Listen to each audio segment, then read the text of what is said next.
Hello everyone, and welcome back to our channel, where we break down the biggest stories shaping South Africa's political and social landscape. Today, we are digging deep into President Cyril Ramaphosa's latest national address, one that speaks directly to the crisis in local governance. As South Africa inches closer to the 2026 municipal elections, this announcement couldn't have come at a more critical moment. In a speech that could signal a turning point in municipal governance, President Ramaphosa pledged that his administration will prioritize professionalism, ethics, and accountability at the local government level. This time, he says, it's not just about policy. It's about putting the right people in the right positions, qualified, competent individuals who can restore credibility and deliver essential services. South Africans have endured years of failing municipalities. Dirty water, frequent electricity blackouts, collapsed roads, and incomplete housing projects have become the norm. Many of these failures can be traced to one root cause: unqualified, politically connected individuals appointed to senior positions like municipal managers and chief financial officers. These appointments have too often been driven by patronage rather than merit, leading to systemic corruption and mismanagement. But now, Ramaphosa says the era of cadre deployment, at least in its most blatant form, must come to an end. He has committed to a bold reform plan that involves tightening the regulations around who gets appointed to these critical leadership roles. From now on, candidates must meet strict qualification benchmarks, have demonstrable experience, and be held to performance-based contracts. In other words, if you don't deliver, you're out. This is a major departure from the status quo, where political loyalty has often mattered more than professional skill. The president has made it clear, municipalities will no longer be dumping grounds for party loyalists or allies seeking patronage positions. Instead, these spaces must become centers of excellence, where skilled leadership ensures reliable service delivery. But how exactly will government enforce this change? Ramaphosa announced that the Department of Cooperative Governance and Traditional Affairs, COGTA, will take a more hands-on approach. The department will monitor hiring processes, assess the capacity of current municipal teams, and intervene where necessary to ensure compliance.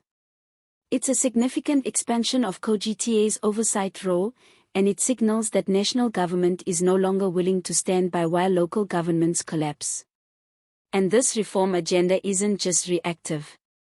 The president revealed plans to work with South African universities and professional bodies to establish a pipeline of future municipal leaders.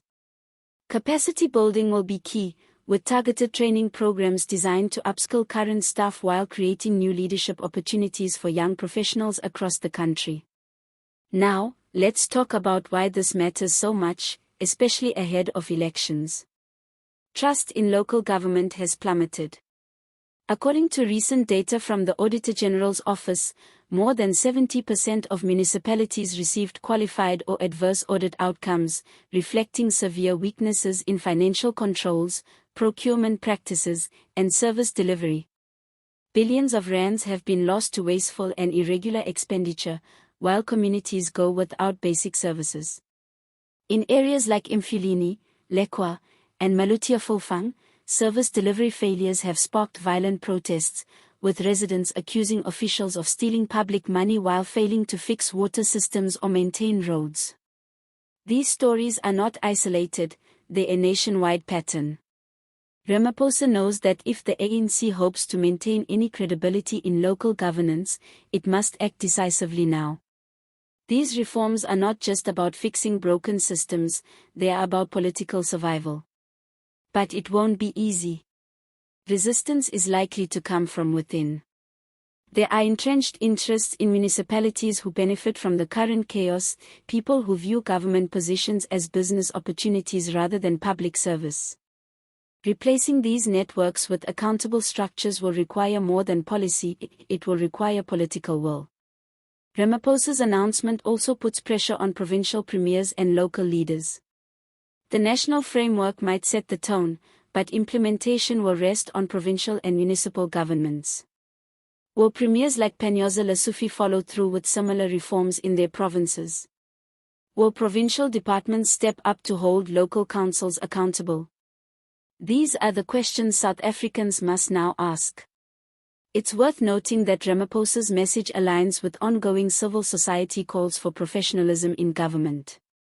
Organizations like OUTA, the South African Local Government Association, and even some ANC veterans have long warned that the quality of municipal leadership is directly tied to public service outcomes. Ramaphosa appears to have taken that advice seriously. But let's not ignore the political calculation here. With municipal elections approaching, and opposition parties like the DA, EFF, and Action SA gaining ground in metros and key municipalities, the ANC is under pressure. Fixing local government isn't just about good governance, it's also about winning back lost ground. In the end, Ramaphosa's speech wasn't just a call to action, it was a signal of intent. The ANC, battered by scandals and declining support, is trying to rebrand itself as a party that listens, that reforms, and that is ready to hold its own people accountable. Whether South Africans believe that remains to be seen. So, what does this mean for you, the voter? It means your voice matters now more than ever. These reforms are a direct response to years of public outrage, activism, and protest. They show that political pressure works. But they also require sustained vigilance. Citizens must continue demanding transparency, scrutinizing appointments, and holding leaders accountable at every level. And that's where we'll leave it for today. If you found this breakdown helpful, don't forget to like this video, subscribe to the channel for more in-depth South African political analysis, and drop a comment below. We want to hear from you. Do you think Ramaphosa's plan will work? Will it clean up our municipalities, or is it too little, too late? Thanks for watching, and see you next time.